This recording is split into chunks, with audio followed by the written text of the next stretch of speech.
So yo-yo dieting, the repeating cycle of losing weight on restrictive diets and then regaining it once you diet ends. A great example would be when you go on vacation, the summer starts in June or whatever, and then you decide to just, these crash diets or whatever it is, or extreme dieting, and then you eventually go on vacation, eat whatever you want, and then come back and just continuously eat whatever you want, gaining the weight plus more that you already had. So when you go up and go down, you go be restrictive and then you stop being restrictive. But why it's common, diets are too why it's common, diets are too restrictive, unsustainable, lead to the return of old habits. And eventually it does lead to certain things like frustration, guilt, and feeling failure, those kind of things when you gain the weight back.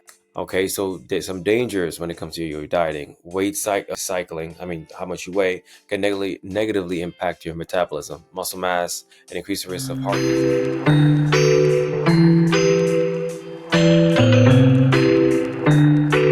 Hey guys, feel free to subscribe and follow, and don't forget to share. Don't forget to share, please. All right, guys, enjoy the show. We're just kind of gonna get right into it and not delay. There we go. Okay, so a couple things. I really appreciate everybody that's watching. Even if you're not watching live, you watch it afterwards. Really appreciate this. It's like I'm trying my best to educate as much people as I possibly can, so you can make better informed decisions when it comes to health and nutrition. That's why my name is Shane. Should have said this at the beginning, but Shane, your partner in your journey when it comes to fitness and health. Alrighty, so definitely this topic it was 3 topics. We're gonna talk about yo-yo dieting. We're gonna talk about weighing yourself once a day. And then we're gonna also talk about this Tesla. Talk about what's Tesla been up to and what they're doing, and then pretty much the future is here. Our future is now. So anyway, let's talk about yo-yo dieting. So yo-yo dieting, the repeating cycle of losing weight on restrictive diets and then regaining it once you diet ends. And that's typically the best way to explain it. A great example would be when you go on vacation. And but before you go on a vacation, maybe the summer starts in June or whatever, and then you decide to just, these crash diets or whatever it is, or extreme dieting, and then you eventually go on vacation, eat whatever you want, and then come back and just continuously eat whatever you want, gaining the weight plus more that you already had. Okay, so it's very important that we're going to get to that in a minute, but that's pretty much what yo-yo dieting is. When you go up and go down, you go be restrictive and then you stop being restrictive. But why it's common, diets are too why it's common, diets are too restrictive, unsustainable, very true, unsustainable, okay, and unrealistic, lead to the return of old habits. Okay, so you're not really, if you're doing it more for like a long-term kind of thing, you're not really learning anything. Your body is keeping the same old habits, and eventually it does lead to certain things like frustration, guilt, and feeling failure, those kind of things when you gain the weight back. Okay, so there's some dangers when it comes to your dieting. Weight cycling, how much you weigh, can negatively impact your metabolism, muscle mass, and increase the risk of heart disease. Very true. I believe that Luther Vandross, for example, from what I understand, I didn't follow him all my life to actually know everything about him. But from what I understand, he kept losing weight, gaining weight, losing weight, gaining weight. And I think he eventually died from a heart attack. If I'm not mistaken, that's what it was. But these are those kind of things that you have to be mindful of. You stressing your heart, okay? Just putting it through a lot. Okay, the mental health impacts, okay? Constant eating affects self-esteem. Constant dieting affects self-esteem, creating an unhealthy relationship with food. Okay, could lead to disorders and eating patterns. It's majority of the time, I feel, not majority of the time, let me take that back. Most of the time, maybe like 50% of the time, it's we eat because of emotions.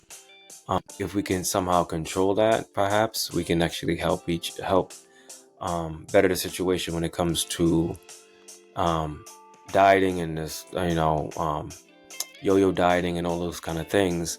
But I think the other half is 75%, 25%, whatever it is. It has to do with addictive properties in our food, and we discussed that before.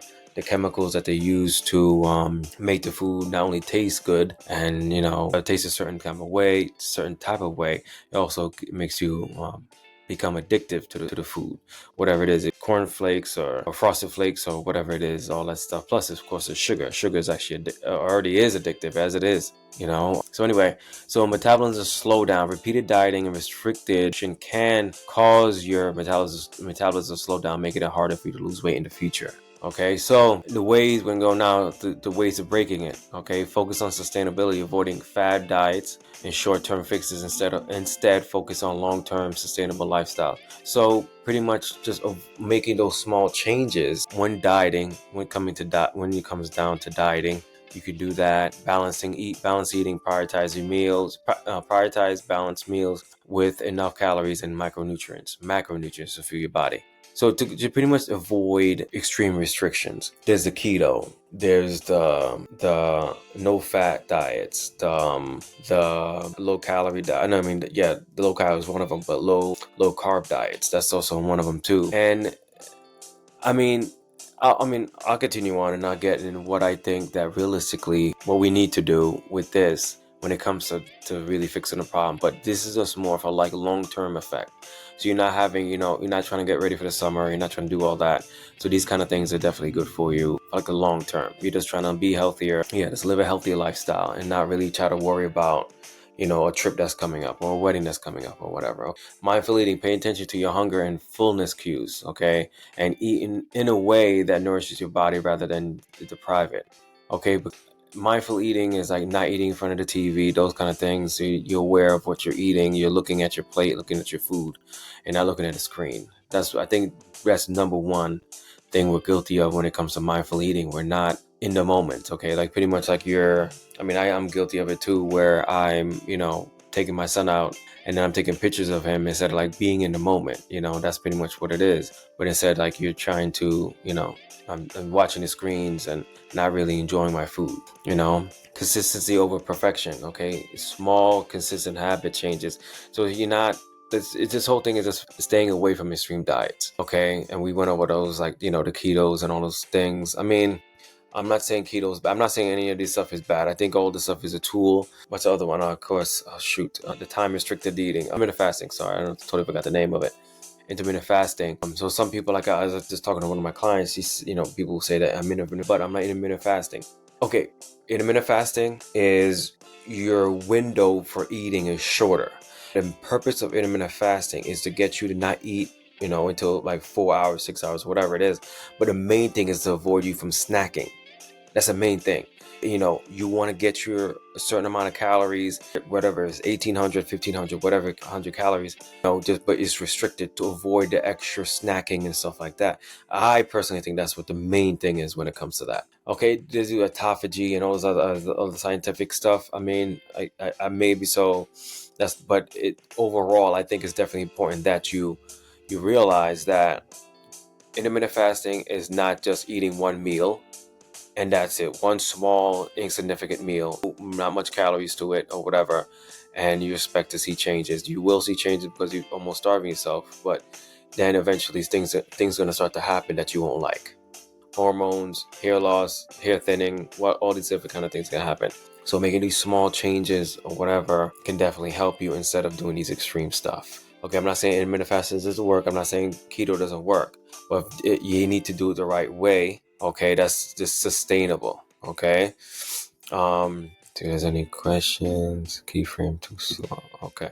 Anyway, so that's that. Oh yeah. So one thing I want you to be mindful of too, when you are feeling, if you're keto, if you're eating, unless you're trained properly in doing, not trained properly, but if you're doing intermittent fasting the right way, and if you haven't done it the right way and you're just not eating and because you don't feel hungry. Not feeling hungry is a sign your metabolism's not working properly. Okay, if you can go all the way to 2 o'clock and not feel hungry at all, and it's not because you're doing intermittent fasting or whatever, you train your body to do the intermittent fasting or whatever, and you're not eating enough. Like even just one meal, let's have a protein and some salad. Your metabolism is most likely damaged. Okay, if you're not hungry, if you're just eating even a steak and some vegetables, then that's a whole entire meal for the whole day. Your metabolism, something's wrong with your metabolism. Okay, so these are the things that you have to be mindful of. Okay, avoid labeling foods as good or bad. Instead, restriction focus on moderation. Okay, it's okay to treat yourself without feeling guilt.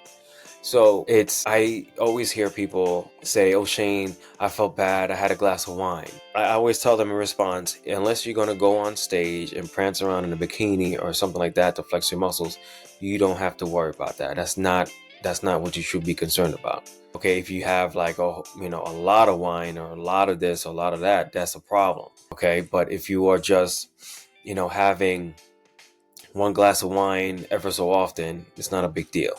Okay, all right, so moving on now. I mean, the importance of building muscle can definitely help with help boost your metabolism, and kind of help support you when it comes to yo-yo dieting, increasing your metabolism. So when you do start eating more, you won't put down that much weight on, if that makes sense. Okay, and it's good to like really just focus on and we can kind of go into the other thing too. Don't focus on the scale, focus more on what you're what you're able to do, how you feel, those kind of things. Focus on how you feel and what your body can do, okay, rather than just the scale. That's the number on the scale. So these are those things that's definitely important when it comes to overall health. When it comes to really yo-yo dieting, it just can it's just overall unhealthy.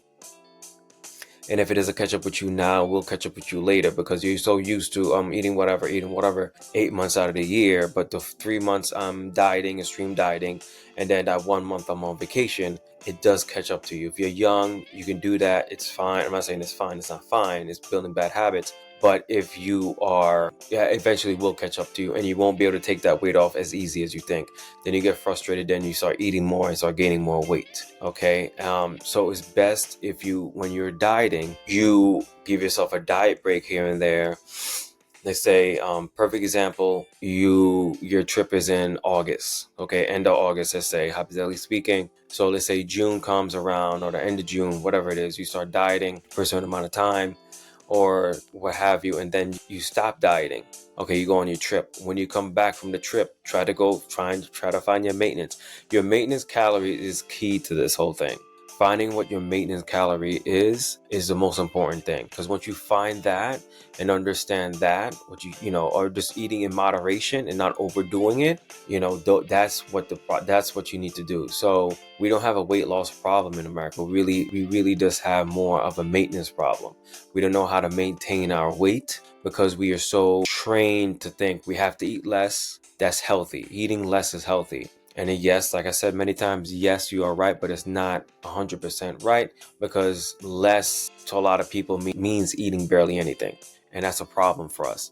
We have to make sure that we eat substantial good amount of food, so we can actually, not lose our hair or not have a hair thinning, and not, feeling lightheaded or feeling sluggish, low energy, all that kind of stuff, menstrual cycle issues, things like that. We have to, be aware of that. And like I said before, I use the analogy, if you're running or you're swimming or running, whatever, that's you on a diet. But you need to stop for a second. You need to catch air or whatever. And before you can start going again. And that's what a diet break is. That's when you find your maintenance. That's what it is. I mean, about a week or 2 weeks, if not maybe more, of just catching your breath or being on a maintenance. Majority of issues that we have health-wise is because either we're eating too much or eating too little. If our menstrual cycle is off, most likely we're not eating enough, or same thing, like I said, eating too much, or we're just overweight and things are out of whack. All right, but eating too little is not the cure. It's not the answer. Okay, so that's what I said. That's what we have to like really focus on. I'm hungry, but I don't have the desire to eat. Is that normal? I mean, if you're hungry and you don't have the desire to eat, I never heard of that one, to be honest with you. Because if I'm hungry, I'm gonna eat. I don't really know. That got me stumped. I mean, because I'm stumped with that one. I'm hungry, but I don't have the desire to eat. I mean, I feel like it's contradicting itself though, because if I'm hungry, I'm trying to eat. Yeah, but that's interesting. That's very, very interesting. I never heard about that one. I heard someone say something like that before. I mean, I usually hear I'm hungry, but I don't want to eat. I heard that one before. you know, because you know, I'm hungry. I don't want to eat, so because I need to lose this weight or whatever.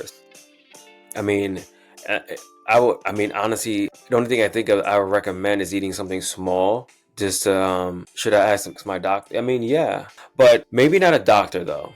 I would actually try to talk to a nutritionist first, because I feel like doctors they're not actually I don't feel like the doctors are trained when it comes to this kind of stuff. When it comes to nutrition, I don't think they're, you know, because usually when people say, I hear doctors tell, oh, you need to lose weight, go to the gym, you know, watch what you eat, that kind of thing. I don't think they actually know what it means to actually, you know what I'm saying? So I think you best you talk with a nutritionist or dietitian or registered dietitian to kind of understand that, or maybe a food therapist.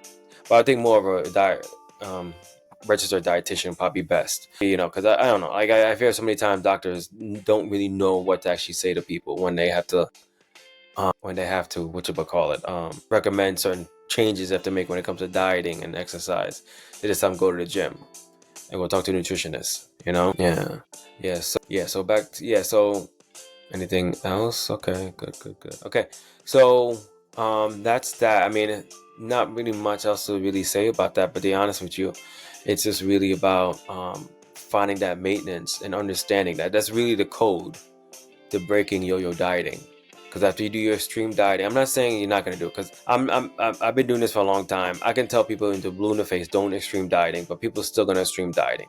But all I'm saying is when you reach your weight, your goal weight, just try to go to a maintenance. But realistically, you're going to do the extreme dieting because you want to go on vacation. So after you go on vacation, then come back and eat, then go to maintenance. Then go to maintenance. You know, then you want to start to lose weight again, then you go to your diet, whatever it is again, you drop your calories or whatever, you know. But I would not, but then after that, then, you know, so do your diet, go on vacation, or do what you have to do for your event or whatever it is, wedding or whatever, and then go to maintenance. Okay, maintenance is key. If you can insert your maintenance any which way at any point, that will help you tremendously. And I will say honestly, like I said, a week or even 2 weeks of being in your maintenance to kind of catch you, let your body relax. Because when you're dieting, you're stressing your body. When you're eating too much, you're stressing your body as well. You know what I'm saying? So yeah, so just be mindful of that. Okay, so that's really the key to break that habit of yo-yo dieting. Alrighty, any other questions? That was a good question. I mean, I'm gonna look into that one too.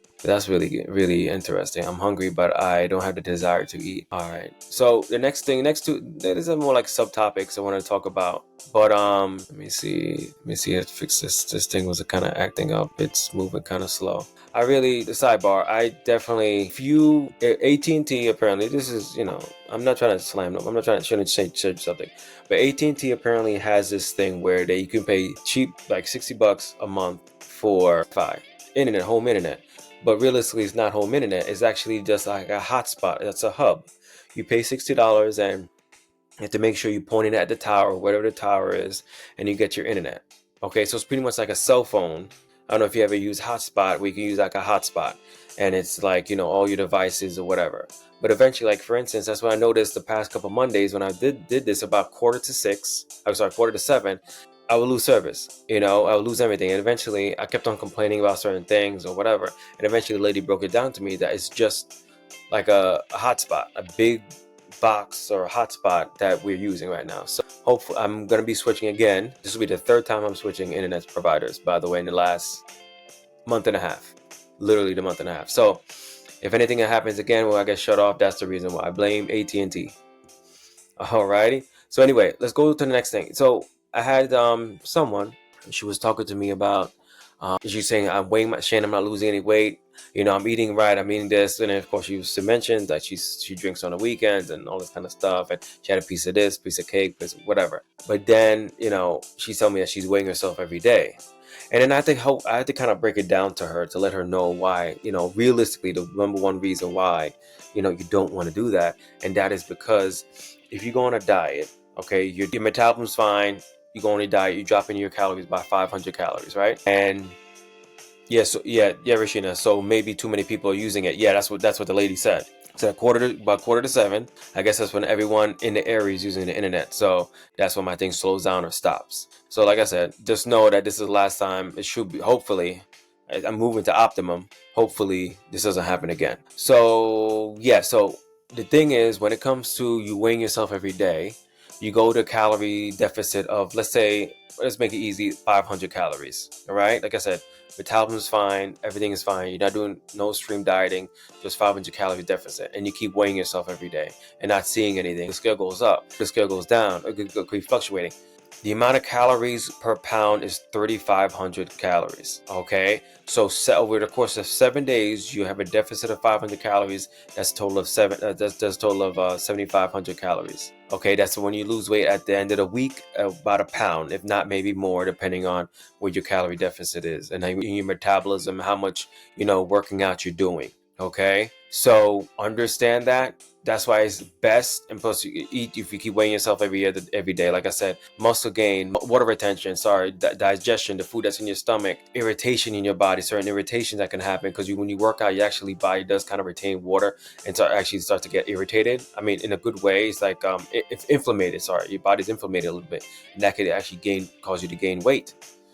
So according to the scale. So that's why, like I said, it's probably best not to weigh yourself every single day. Okay, just using the scale once a week is probably best. If not, me, I personally to have people do it once every month. I usually have my clients check their not scale, sorry, check the measurements, and check their weight, that kind of thing. That's what I normally do. Okay, and also too is your clothes. Are you getting stronger? These different kind of things. Those are the things you should be focusing on, and not so much on the scale, really, because the scale could be definitely deceiving, especially lifting a whole bunch of weight. And that's what I'm hoping a lot of you guys are now, not being afraid to pick some heavy ass weight up and just throw it across don't throw it, but just really picking some weight up, heavy weight. Okay, what's going on here? This is just a fun day for me today. Okay, let me see this. Oh, sorry about this. Okay, I don't know why it turned off. Okay, sorry about that. Anyway, we'll focus more on other things, like what you're able to do, what your body's able to do, and not so much on the scale. Okay, and like I said, overall, if you keep weighing yourself every day, you just have a 500 calorie. Let's say you have a 1,000 calorie deficit. Say you're 2,500 calories. That's how much your maintenance is, and you drop it down to 1,500. Okay, so drop it down to 1,500. It's gonna take you 4 days? What's going on? 4 days for you to actually lose a pound. You know what I'm saying? It's 4 days? No, 3 days. About 3.5 days for you to lose a pound. Is very, very can be very deceiving and very discouraging for you to hopefully lose the weight you need to lose. All right, I don't know what's going on with this light. Anyway, if it goes out again, it goes out again. I'm not gonna keep on keeping on. I'm just gonna keep on keeping on. Anyway, so let's move on to the next. Let me see if there's any questions about anything. Okay, no, nothing yet. So I want to talk about this because I find it very, very interesting.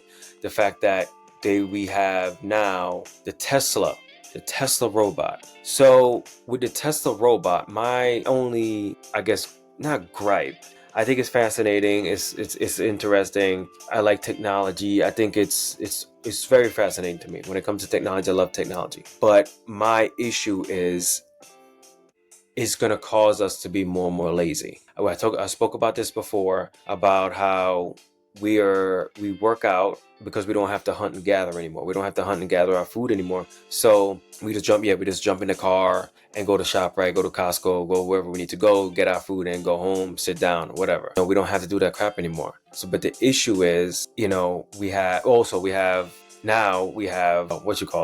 Eats, we have Instacart, all these different things now to make things easier for convenience and save time. And it's nice, it's amazing. But you would think that, okay, I have more time to actually, work out, more time with the family. Some of us do, but some of us don't. Some of us just take it an opportunity to I could watch an extra episode of this. I can sit down and I can do nothing or whatever. I could just be lazy. So that's my problem. That's something that I'm nervous about when it comes to this robot. I mean, will it make us more lazy? Or would actually, or will we use it? Okay, I have more time now. I can play with my family. I can, do all these different kind of things I always wanted to do like going to the gym and maybe going for a walk more or whatever, because the robot's gonna be home cleaning for me. The robot's gonna be home, I don't know, doing whatever. Okay, but these are the things that I'm curious to see what actually happens. Okay, because let's face the facts, we don't always do what we're supposed to do. When we have, we just kind of, it's easier to just kind of relax and not do anything. Let's face the facts. I mean, I'm guilty of that too. A lot of time I just don't want to do anything. Okay, but I end up kind of pushing myself to actually do something. But yeah, I mean, from what I'm hearing, the robot is gonna be about 20 to 30,000. Yeah, $20,000 to $30,000, if I'm not mistaken. I don't know when it's gonna come out. Maybe I could probably find it. Maybe it's if I feel it. Find it. Okay, when is the Tesla robot coming out? Oh, it popped up. Or no exact date, but 2025. Okay, so the production of the Optimus, that's what it's called, Optimus robot, in 2025 for the company's internal use. Okay, so next year is gonna have, they're gonna start building it or whatever, but Optimus should then be available to sell to other companies by 2026. Well, what about us though? I mean, I say I'm gonna get one, but I wonder when it'd be available to us, for us. I mean, the funny thing though, let me see, hold on. Okay, just like Wally, they never left their hover chairs. Yeah, yep, they never left their hover chairs. The food got delivered to them. Yeah, I made a video about that today. It's crazy. I mean, I was shocked. I never seen Wally till about 2 years ago. I want to say maybe a year and a half. Yeah, I think it was 2 years ago. I was shocked because that was crazy. That was crazy. Exactly. Has no one seen Megan? The AI movies where robots take over. Yeah, exactly. I mean, I'm trying my best not to think about that because that kind of scares me when they talk about the robots trying to kill people and Terminator and T-1000 and all that kind of stuff. I don't know. I'm gonna do my. You gotta be ready though. I mean, you think about this for a second. The robots are probably, maybe this is a Skynet. I don't know. But if the robots are doing everything for us, right? And then, we get out of shape, we get lazy, wouldn't we be easier to conquer? You know what I'm saying? The robots can just easily swoop in and it's like, okay, they can't run, they can't do anything, they're in their hover chairs. You know what I'm saying? Let's just take this place over and do whatever we want to do. Just saying, just something to think about. Not my problem. Might not be our problem. Might be our kids' problems. I'm just joking, but it could get scary.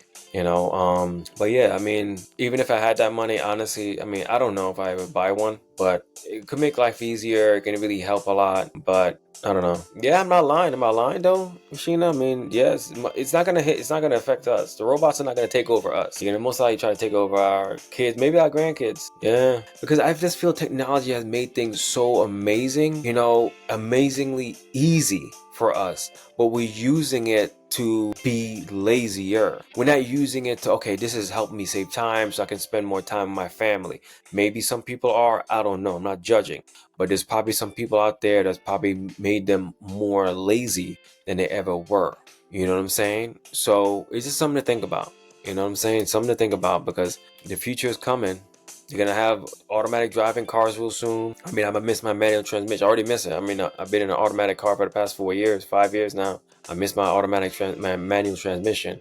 So that's gone. So you don't have to really do anything. You just sit there. I mean, it's hard sometimes, but I'm tired. I mean, I might say I fall asleep, but it's boring driving. Tesla cars barely get their self-driving cars right. It might be very far off. Yeah, you're right. But I did see a Tesla car. Yeah, it was like a demo. They had the camera in the car, and the guy was at the front. It was actually a Costco, and he was I guess he pressed a button or something, and it pulled out the parking spot and found a person. It stopped for pedestrians and everything, and was moving slow and whatever, and went to the front where his driver was or the owner was. I don't know. I mean, they're figuring out. I mean, I've never been in a Tesla. I've been in a Tesla once, and that was like 2 weeks ago, or whatever it was, like a couple weeks ago. And it was very interesting to see because you can actually see the cars. Like you're in a parking spot, you actually see cars in front of you, around you through the thingy, and then you can see cars driving past. You know, it's not actual cars, like more like blurbs of cars, like it's just weird. It's just weird, but you could tell it's a car though, you know what I'm saying? But yeah, I mean, I hope that people take advantage of it and actually put it to good use. I hope, but most likely people won't, and you know, they're gonna take us over. All right. This is like, you know, what you call it? Was it the Matrix? There you go, the Matrix. You know, they start feeding off our body for energy and whatever. You know, it could happen. It could happen. All right, guys. Any more questions about anything? I feel like it kind of went by fast, but you know, time flies when you're having fun. Alrighty. Yeah, so any questions at all, please feel free to ask it. You know, this has been really, really good. I mean, these topics that I had today, I mean, I really hope you guys learned something from what we discussed today. Is, like I said, yo-yo dieting. The main thing you should actually do is make sure that you're putting a period of maintenance. Okay, that's the key to stop yo-yo dieting. Like in the middle of when you finish your yo-yo dieting, or go on vacation or don't go on vacation, whatever it is, you have your maintenance phase, and then you can, you know, kind of go on your diet again if you want to lose more weight or whatever the case may be. Okay. And we talked about going on the scale. It doesn't make any sense because you only usually deficit of 500 calories, and 1 calorie or 1 pound is 3,500 calories. So you need at least 7 days if you're doing a 500 calorie deficit to actually see some difference. And if you keep weighing yourself every day, it will fluctuate up and down because of water retention and all these different kind of things that can increase or decrease your body weight, hormones and all that thing, all bloating, whatever. Okay, so it's best to do it at the end of the week or once a month. Okay, don't even care at all. Just focus on what you can do and how you feel and how you look. You know what I'm saying? And then lastly, the Tesla robots are coming for us. Run and hide. Okay, and I'm kidding. Hopefully, maybe one of you guys can afford to get one. If you do, you know, next 3-4 years, let me know what you guys think or whatever. Hope you remember this. Hope I'm still doing this stream thing. But anyway, let me know what you guys think. If you guys planning on getting one, if you guys had the money, would you get it? That's what I want to know. Okay, I'm gonna put that poll up to see if anyone who's gonna actually buy. If you had the money, money is not a problem. You know, you can just, it's all about the Benjamins. You got all that money. Would you get the Tesla robot? You know, would you get it? All right, so let me know. But anyway, guys, thank you so much for joining me. I really appreciate it. Please feel free to tell everybody about this. You know, I want to make this community bigger as possible. I mean, I would love to have 100 people in this stream by the end of the year. You know what I'm saying? That's a good idea. Meal prep for you. There you go, Rashina. Yeah, meal prep. We have the robots meal prep for you. That's what I'm talking about. But that extra time you're gonna save for meal prepping, you're gonna go for a walk. You're gonna go lift some more weights. You know, those kind of things. Good for you, Rashina. Good for you. Anyway, guys, thank you so much for joining me. All right, you guys have a good night. Are you ready to transform your health and wellness journey? At Condappa Strength, I'm committed to helping you achieve your goals through my 3 pillars for results. First, I educate, equipping you with essential knowledge to understand your body and its needs. Then I execute a tailored plan, ensuring every step is personalized to your unique lifestyle. Finally, I encourage, providing accountability and support every step of the way. Get ready to unlock your full potential and thrive in every aspect of your life. Visit me today and let's embark on this journey together. Check me out at condappastrength.com.